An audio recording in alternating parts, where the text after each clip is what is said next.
2025 विधानसभा चुनाव में उपेंद्र कुशवाहा और पप्पू यादव तेजस्वी यादव के लिए संकट बनेंगे, या फिर यूं कहें कि आरजेडी के लिए कुशवाहा वोट बैंक के साथ साथ सीमांचल में मुसलमान एक बड़ी मुसीबत के तौर पर देखा जा रहा है। नमस्कार, द इंडिया टॉप देख रहे हैं, मैं हूं आपके साथ बिरजू सिंह। बिहार विधानसभा चुनाव से पहले यहाँ की सियासत में यात्रा का दौर चल रहा है। नेता प्रतिपक्ष तेजस्वी यादव कार्यकर्ता आभार यात्रा पहले फेज का पूरा कर चुके हैं।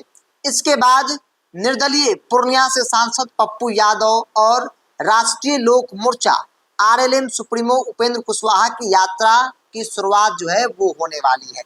पप्पू यादव जहां सीमांचल में मुस्लिमों को साध कर तेजस्वी यादव को चुनौती देंगे, तो वहीं उपेंद्र कुशवाहा अपनी यात्रा से शाहाबाद में साफ हो चुकी एनडीए को दोबारा से मुकाबले में वापस लाने की कोशिश करेंगे। शाहाबाद में भोजपुर, रोहतास, कैमूर, बक्सर जिला आता है। यहाँ 22 विधानसभा सीटें हैं। यही वो इलाका है जहां लोकसभा चुनाव में महागठबंधन के 2 कुशवाहा कैंडिडेट जीतने में सफल रहे। कुशवाहा को आगे करके भारतीय जनता पार्टी अपनी पकड़ फिर से मजबूत करना चाहती है उपेंद्र कुशवाहा के जरिए। इन नेताओं के यात्रा भले ही अलग अलग दिशा में हो, इनके नाम अलग अलग हो, लेकिन इनका लक्ष्य और उद्देश्य एक ही है, अपनी जाति वर्ग के वोटरों को साधना और 2025 के विधानसभा चुनाव में ज्यादा से ज्यादा सीट जो है वो हासिल करना। उपेंद्र कुशवाहा 5 दिन में 5 जिलों का दौरा करेंगे। 26 दिसंबर को औरंगाबाद और रोहतास जाएंगे। 27-28 दिसंबर को रोहतास भोजपुर में रहेंगे। 29 को सारण में कुशवाहा बिहार यात्रा फर्स्ट फेज का समाप्त करेंगे। तो एनडीए के अंदर उपेंद्र कुशवाहा के जरिए शाहाबाद के क्षेत्र में भारतीय जनता पार्टी जो है वो एनडीए को फिर से स्थापित करने की कोशिश करेगी, क्योंकि यह वो इलाका है जहां सबसे अधिक कुशवाहा महागठबंधन के विधायक जो है वो 2020 के विधानसभा चुनाव जीते थे।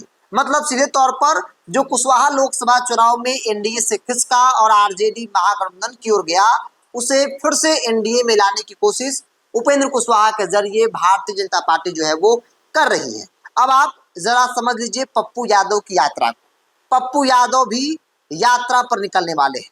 पप्पू यादव फिलहाल किसी दल में नहीं है, लेकिन उनका दिल कांग्रेस के साथ जुड़ा हुआ है। पूर्णिया से निर्दलीय सांसद पप्पू यादव सार्वजनिक तौर पर यह बयान दे चुके हैं, उन्होंने कांग्रेस में अपनी पार्टी जाप का विलय तो करा दिया, लेकिन लालू से रिश्ते में खटास न आ जाए, इसे ध्यान में रखते हुए कांग्रेस ने पप्पू यादव को स्वीकार नहीं किया है। अब पप्पू यादव खुद को पूर्णिया से निकलकर सीमांचल के नेता के तौर पर स्थापित करना चाहते हैं। यही कारण है कि वो अपना दायरा अब पूर्णिया के साथ पूरे सीमांचल में फैलाना चाह रहे हैं। बिहार में मुस्लिमों की सबसे बड़ी आबादी वाला इलाका सीमांचल है। यहाँ के किशनगंज में 65% से ज्यादा आबादी मुस्लिमों की है। ऐसे में पप्पू यादव ने मुस्लिमों के बीच सबसे चर्चित मुद्दा वक्फ को चुना है। और आपको याद होगा लोकसभा चुनाव जो पप्पू यादव पूर्णिया से लड़ रहे थे, उस पूर्णिया में बड़ी आबादी मुसलमानों की है और पप्पू यादव निर्दलीय तमाम विकट परिस्थिति के बावजूद जीत गए, जिसमें बड़ी भूमिका पूर्णिया के मुसलमानों की है। मुसलमानों के मुद्दे पर पप्पू यादव लड़ाई लड़ते हैं, संघर्ष करते हैं और इसीलिए मुसलमानों का भी खूब समर्थन मिलता है। और अब कहा जा रहा है कि पप्पू यादव यात्रा करेंगे, मुसलमानों को गोलबंद करेंगे। न सिर्फ पूर्णिया बल्कि सीमांचल के क्षेत्रों में अगर पप्पू यादव गोलबंद करने में सफल हो गए तो फिर आरजेडी का क्या होगा।